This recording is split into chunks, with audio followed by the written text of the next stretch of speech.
성도 여러분, 고난주간의 금요일입니다. 고난주간 월요일부터 목요일까지는 우리가 이사야 53장을 4번에 걸쳐 살펴봤고, 오늘부터 부활주일 새벽까지는 요한복음 19장과 20장을 살펴보겠습니다. 요한복음은 마태, 마가, 누가로 구성되는 공간 복음과는 조금 다른 성격의 복음서입니다. 요한복음은 전체 21장의 분량을 가지고 있는데 예수의 십자가 대속 사건을 중심으로 전개되고 있습니다. 그래서 전체 21장의 볼륨 가운데 무려 3분의 2를 예수 십자가 대속 사건을 기술하는데 할애하고 있습니다. 요한복음 6장까지는 갈릴리 중심의 사역을 전개하다가 이미 7장에 들었으면서부터는 유대인의 명절 이야기로부터 예루살렘에서 일어난 될 예수님과 유대 지도자들의 갈등이 표면화되고 있는 것을 볼 수 있습니다. 특별히 요한복음을 세심하게 읽는 독자들은 요한복음에 다른 복음서와는 달리 유월절 어린 양이라고 하는 것을 요한복음 초반부부터 굉장히 부각하고 있음을 알 수 있습니다. 좀 수고스럽지만 우리 성경을 같이 한번 찾아보겠습니다. 요한복음 2장 13절 한번 찾아볼까요?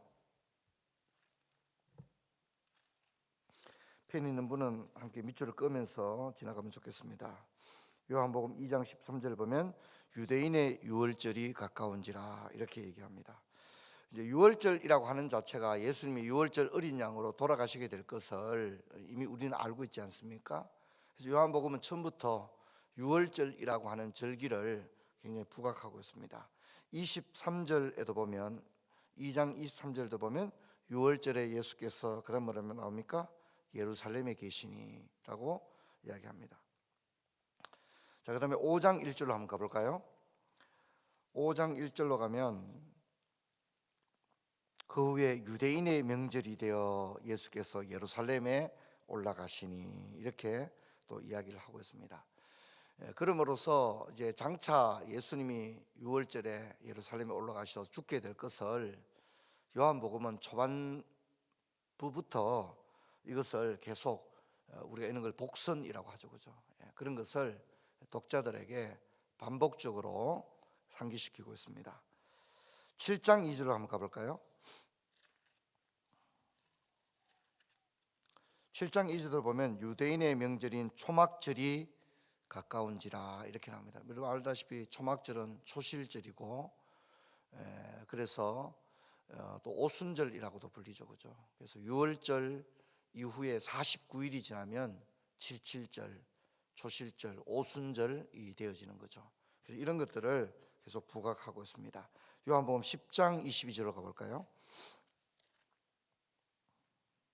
10장 22절에 보면 예루살렘의 수전절이 이르니 때는 겨울이라 이렇게 또 이야기합니다. 11장 55절로 가보겠습니다. 11장 55절 여기도 보면 유대인의 유월절이 가까우매라고 얘기하고 또 예루살렘으로 올라갔더라 그렇게 나오고 있습니다. 12장 1절 유월절 엿새 전에 뭐 이런 걸 우리가 흔히들 카운트다운이라고 하잖아요. 그래서 이제 드디어 예수께서 잡히시기 전 유월절을 이야기하는 거죠. 유월절 엿새 전에. 그리고 13장 1절 가볼까요? 우리가 잘 아는 최후의 만찬이죠. 목요일 저녁에 해당이 됩니다. 이게 유월절 전에 이렇게 나오고 있습니다. 우리가 이렇게 살펴본 것처럼 공간복음서가 예수의 초기 갈릴리 사역을 부각하고 있는 반면에 요한복음은 예루살렘을 중심으로 그리고 유월절을 중심으로 이야기를 전개하고 있고 예수의 십자가 그 구원 사역을 처음부터 서서히 부각시키고 있음을 우리가 알 수 있습니다. 뿐만 아니라 21장 전체 가운데 11장에서부터는 아예 본격적으로 십자가 사건을 처음부터 이야기를 하고 있습니다. 그래서 요한복음 1장부터 10장까지가 공생의 일반적 사역을 다루었다면 11장부터 21장은 아예 다 십자가입니다. 유월절 그리고 예수께서 잡히시는 것 이런 것들을 중심으로 다루고 있습니다.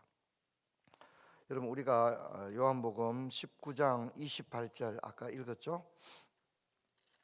우리 같이 한 번 더 읽어보겠습니다. 그 후에 예수께서 모든 일이 이미 이루어진 줄 아시고 성경을 응하게 하리 하사 이르시되 내가 목마르다 하시니, 그렇게 얘기합니다. 그리고 또 우리가 읽은 김에 36절에도 보면 성경을 응하게 하려 합니다. 자, 그러면 37절에도 보면 또 다른 성경에 이렇게 나오고 있습니다. 요한이 이제 예수의 십자가 사건을 이야기하면서 이것이 우연적 사건이 아니다, 이미 성경에 다 예언해 놓은 일이고 예수님은 성경대로 죽으셨다, 이것을 이제 요한이 굉장히 강조하고 있는 겁니다. 그래서 이제 목마르다, 우리가 아는 대로 가상칠언의 한 부분이 소개되고 있습니다. 근데 이것을 성경을 응하게 하려고 하사라고 설명되고 있습니다. 여러분, 예수님이 이 땅에 오셔서 구속사의 대역사를 감당하신 일은 우리가 이사야를 통해서 살펴본 것처럼 구약 성경 전체가 장차 오실 완전한 하나님의 아들, 구원자, 어린 양 메시아를 대망하면서 그분의 사역을 어슴푸레하게 그림자처럼 비추고 있다는 것입니다. 그리고 이제 예수님이 오셔서 우리 요한복음에 뭡니까? 빛이, 참 빛이 오셨다, 그렇게 얘기하죠. 그죠? 어슴푸레한 빛이 아니라 참 빛이 오셨습니다. 심지어 사람들이 세례 요한에 대해서 굉장히 기대감을 가졌잖아요. 근데 세례 요한에 대해서 그는 그 빛이 아니요라고 이렇게 얘기합니다.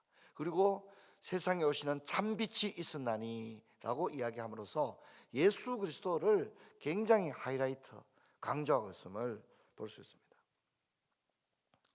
십자가상에서 예수님은 타는 듯한 수분 부족에 시달렸습니다. 이미 손과 발에 못이 박혔기 때문에 피는 지속적으로 흘러내렸습니다. 피와 함께 예수님의 몸 안에 있는 물도 함께 육체 밖으로 흘러나왔습니다. 주님은 극단적인 탈수 현상에 고통스러웠습니다. 내가 목마르다. 이 장면을 리포트하던 요한만이 이것을 성경을 응하게 하려 함이라고 증언하고 있습니다. 이것은 여기에 성경을 응하게 하려 함이라는 것은 편히 있는 분 한번 적으십시다. 시편 69편 21절입니다. 사실 우리가 이걸 적을 필요가 없죠. 예전에는 간주 성경을 다 가지고 있었기 때문에 간주 성경에는 이게 시편 69편 21절이라고 다 나와 있거든요. 근데 이것도 이제 우리가 오늘날에는 간주 성경을 보는 사람이 없단 말입니다. 그러다 보니까 이런 것들을 설교자가 따로 불러줘야 되는 거죠. 하지만 예전에는 이걸 불러줄 필요가 없었어요. 간주 성경에는 이게 다 나와 있었기 때문에 우리가 이것을 볼 수 있었고, 이뿐만 아니라 혹시 간주 성경 가지고 계신 분은 시편 21편도 여기에 해당되는 본문이거든요. 그만큼 예전에 우리가 가지고 있는 성경은 인쇄 상태는 좀 오늘처럼 우리가 좋은 성경 아니었을지 몰라도 질적인 면에서는 상당히 참 좋은 성경을 우리가 가지고 있었다, 그렇게 생각이 되어집니다. 요한 시편 69편 21절을 보면 그들이 쓸개를 나의 음식물로 주며 목마를 때에 초를 마시게 하였음이라고 함으로써 정확하게 이 사건을 예언하고 있습니다. 그리고 요한은 그것을 기억하고 이것은 성경을 응하게 하려 합니다, 그렇게 이야기를 하고 있습니다. 또다시 36절에 보면 성경을 응하게 하려 함이라고 진술하고 있는데 예수님의 뼈를 꺾지 않았습니다. 양편에 있는 강도들은 뼈를 꺾었습니다. 왜 뼈를 꺾느냐면 건장한 사람들은 십자가상에서도 며칠을 견디기도 했다고 합니다. 그래서 이제 안식일이 다가오니까 안식일에 시체를 십자가상에서 남겨두지 않는 관례가 있어서 이제 뼈를 꺾게 되면 급속하게 죽음에 도달하게 된다고 합니다. 다리뼈를 꺾어버리는 거죠. 그러면 급속하게 이렇게 죽음에 이르게 되어집니다. 종종 그 제수들은 이 튼튼한 다리로 자신을 버팀으로써 며칠을 생명을 연장하기도 했는데 다리를 꺾게 되면 십자가상에서 자기 몸을 지탱할 수가 없는 거죠. 다리에 힘이 없으니까. 그래서 인의 죽음에 접어들게 된다고 합니다. 그래서 성경을 보면 좌우편에 있는 강도들은 예수님이 죽으신 이후에도 살아 있었습니다. 그래서 군인들이 빌라도로부터 허락을 받고 난 다음에 이 두 강도의 다리를 꺾어버립니다. 그런데 예수님을 보니까 예수님은 이미 죽으신지라 그렇게 나옵니다. 그래서 예수님의 뼈를 꺾지 않았습니다. 다만 군인이 창으로 예수님의 옆구리를 찌르니 피와 물이 쏟아졌다, 그렇게 이야기를 합니다. 여기서 중요한 것은 다리를 꺾지 않았다는 것인데, 이게 시편 34편 20절에 다리를 꺾지 않았다는 예언이 나오거든요. 그의 모든 뼈를 보호하시며 그 중에 하나도 꺾이지 아니하리로다라고 하는 그 성경을 응하기 위함이라고 요한은 정확히 이야기를 합니다. 또한 그 찌른 자들이 보리라, 창으로 찔렀지 않습니까? 그래서 이것은 다른 성경에 37절에 보면 또 다른 성경에 그들이 그 찌른 자를 보리라 하였느니라 이렇게 이야기하는데, 그 다른 성경은 계시록 1장 7절입니다. 계시록 1장 7절. 볼지어다 그가 구름을 타고 오시리라. 각 사람이 내 눈이 그를 보겠고 그를 찌른 자들도 볼 것이요 땅에 있는 모든 족속이 그로 말미암아 애곡하리니 그러하리라. 아멘. 이렇게 나와 있습니다.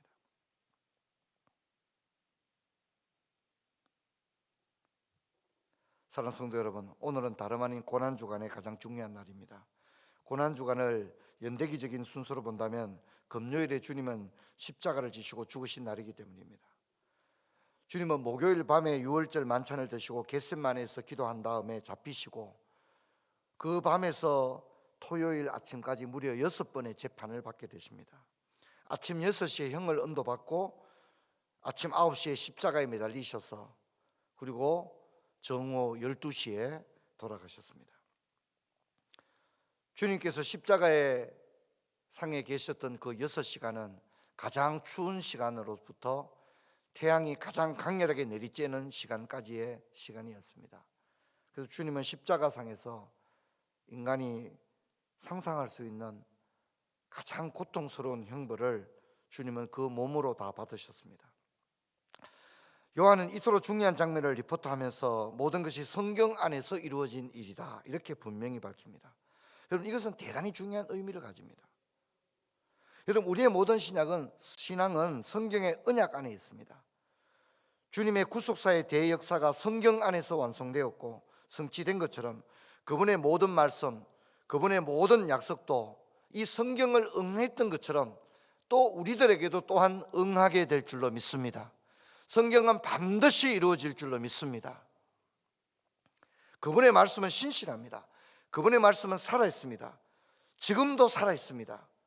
그분의 말씀을 즐거워하고 묵상하고 그 말씀대로 사는 것을 기쁨으로 알고 살아가는 인생은 복된 인생이 되어지는 겁니다. 부활하시고 난 다음에 주님이 40일 동안 계셨는데, 40일 계시면서 하신 일이 뭡니까?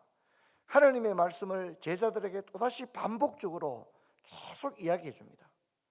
그리고 부활 이후에도 나오는 성경의 기술을 보면 성경대로 되었다, 성경대로 장사 지내시고 성경대로 살아나사, 할렐루야, 성경대로 살아나사, 계속해서 성경대로 되었다고 이야기를 하고 있습니다.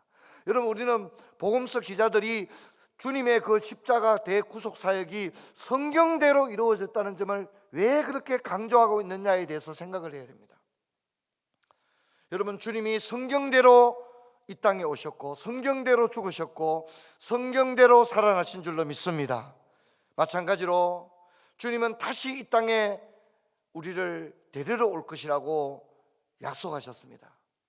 그러므로 우리가 이 혼탁한 시대를 살아가지만 우리는 분명히 성취되어지는 하나님의 말씀을 굳건히 붙들고 좌로나 우로나 치우치지 아니하고 주님 오시는 그날까지 그 길을 분연히 나아가는 저와 여러분 되기를 주의 이름으로 축원합니다. 여러분, 우리가 사실 코로나 때문에 신앙생활도 참 각자의 판단이 필요한 시대지 않습니까? 여러분, 그럴 때 여러분, 우리가 다 상식이 있는 사람들입니다. 다 고등교육을 받은 사람들입니다. 뭐 우리가 의사, 간호사들이 아니어도 그래도 우리는 어느 수준의 의학 지식들을 거의 다 가지고 있습니다.